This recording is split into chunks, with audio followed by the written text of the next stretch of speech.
President.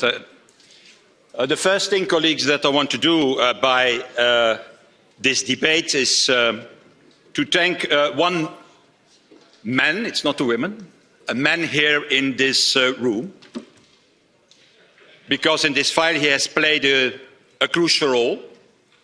He has kept the unity of the 27. He has kept the unity between the three institutions, and everybody who works in Europe knows that it is not a small achievement. And for that reason, I want especially for his friendship, for his cooperation, to thank Michel Barnier, our chief negotiator in this.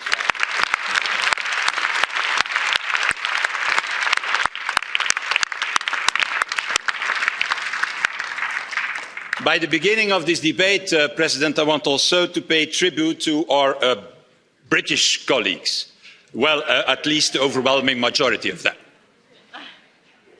I have to tell to them that they have always brought wit, charm, intelligence, some of them, and let's recognize sometimes also stubbornness in this House.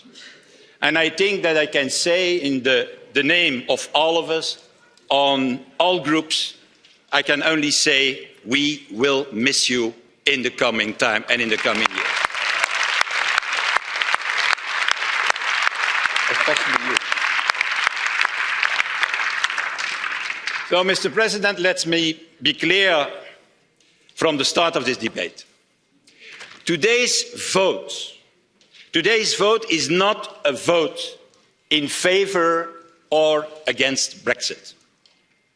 It's a vote for an orderly Brexit against a wild, against a hard Brexit. I will be very honest with you. If we could stop Brexit by voting no today, I would be the first to recommend it. But that's not on our plate today. That's not on our table and not the issue today. It is indeed a sad issue. Sad to see a nation leaving, a great nation that all of us have given so much. I mean culturally, I mean economically, I mean politically, even its own blood in 2 world wars. It's in fact sad to see a country leaving that twice liberated us, twice given its blood to liberate Europe. And I think, Mr. President, in this debate, we cannot escape a key question. How could this happen?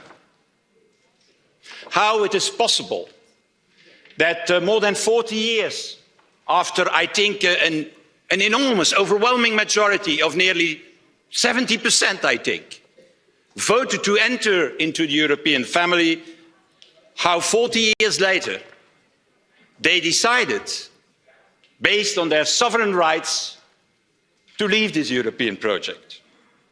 I have to tell you that since the outcome of the referendum, and that's now more than 3 years ago, I have heard many opinions about it. Everybody has an opinion about it. Some people are saying, well, look, they are simply afraid, the Brits, of losing their sovereignty. That's the issue. But colleagues, what does sovereignty in fact mean today in a world that is completely dominated by powerhouses like China, like India, like the US, in a world where we have to challenge transnational problems like climate change and the digital supremacy tomorrow of China, today of the US. Let me say it maybe a little more punchy.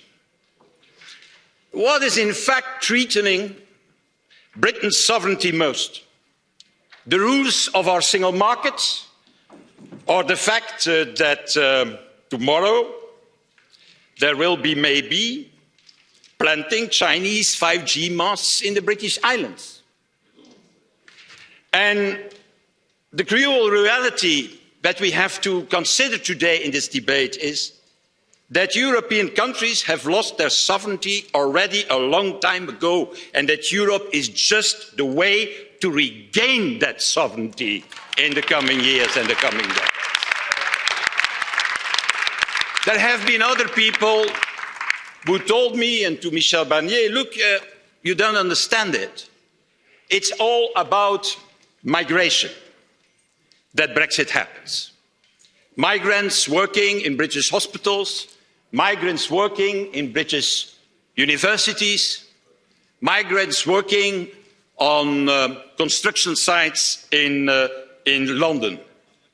While in fact, dear colleagues, these migrants are European citizens exactly like Britons and British citizens are, paying taxes to Britain and in fact contributing to the future of the British society. And then finally, there are other opinions, but I will be short today, for once. There are others who are saying and pointing the finger to us and saying, yeah, the reason of Brexit is simple.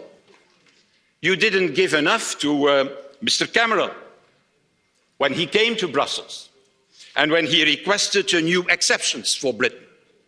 Exceptions on free movement, exceptions on the question of the political union.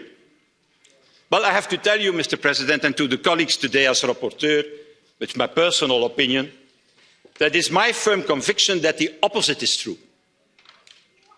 Brexit started not 3.5 years ago. Brexit started long ago. And I think personally that Brexit started exactly the day we started with giving exceptions, with opt-ins, with opt-outs, with rebates. And that's, in my opinion, the moment the union ceased to be in union. And it's also the moment, colleagues, that the discontent about Europe started. All these exceptions, all these vetoes make a union, in my opinion, not capable to act effectively, always acting too little too late. And it is, in my opinion, this lack of effectiveness that leads to even more discontent. It's like a self-fulfilling prophecy, with members one leg in the union and another leg outside the union, only looking for the advantages, not for the obligations. So, in my opinion, yes, Brexit is also a failure of the union. It's also our failure. We have to recognise that in this debate. And yes, there is a lesson to learn from it. And this lesson, dear colleagues, is not to undo the union, as some are arguing here. No, this lesson is, and that we have to learn from Brexit, is to deeply reform the union, to make it a real union in the coming years. That means a union without opt-ins, opt-outs, rebates, exceptions, and above all, without unanimity rules and veto rights. Only then we can act, and only then we will defend our interests, and only then we defend our values. It is this lack of effectiveness that is the problem that we have seen in Brexit.